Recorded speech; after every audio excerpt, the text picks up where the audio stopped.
Hello, everyone. Ron Sweatman here with RAND Simulation. Hey, and I'm Melissa Gaither with RAND Simulation, and we're here to talk with you about our takeaways from CES. Ron, what would you say was the most exciting thing for you at CES that you saw? It's close, but I would have to say there was a human-sized robot, and as you walked by it, it would mimic your movement. So if you turned to look at it, gave it the peace sign, it would mimic that. If you started doing the robot, it would do the robot, nod your head, and it was absolutely wild. It was very difficult to walk by it and not engage with it. Some things that we found the most astounding were definitely coming across groups like one that I had spoken with who is running a manufacturing facility without a single human. They're producing around 1 billion units a year. They call it lights out because this project is completely dark 24/7 because there's no human there. So I think not only is it fascinating, but it's a little bit startling that things are moving in that direction. Being able to keep up with what's happening in the space is imperative when we know that things are moving along that quickly. Allie, one thing that was super encouraging to me while at CES was just the sheer volume of PCB manufacturers and other electronic vendors that were at the show, all headquartered here domestically.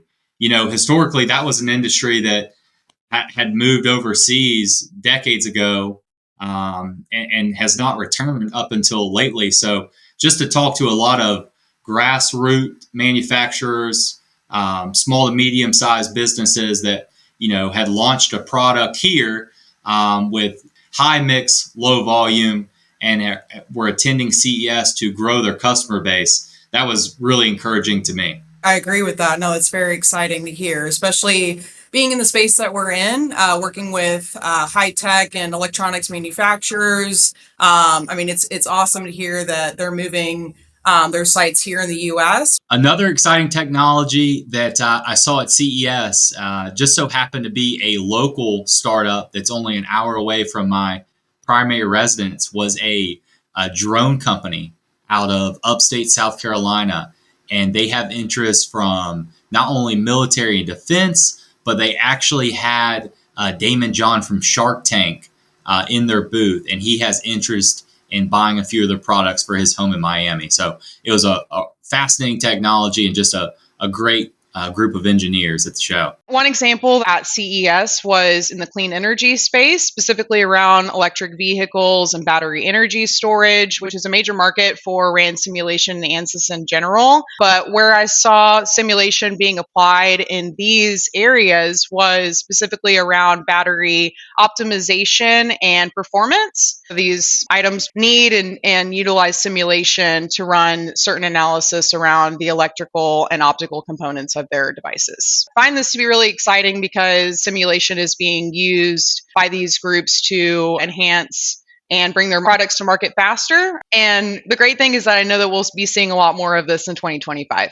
RAND Simulation actually has a great amount of experience working with electrical manufacturers and other groups that produce wireless and IoT devices, specifically around radio frequency and signal integrity that these companies will need to address because their products are involving these technical components now. The electronics industry as a whole is going through a renaissance like we have not seen before.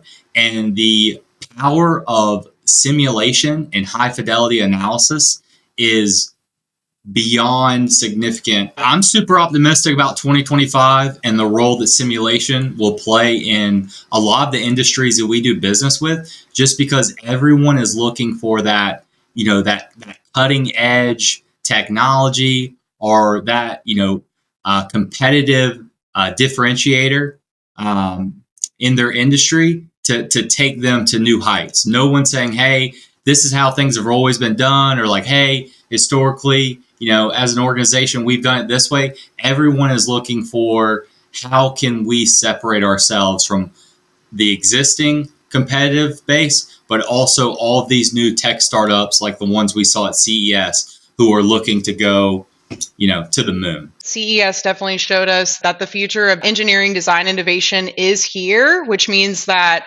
simulation is only going to be needed even more by design and engineering teams for 2025 and beyond. Thanks for joining us. We can't wait to see what's next.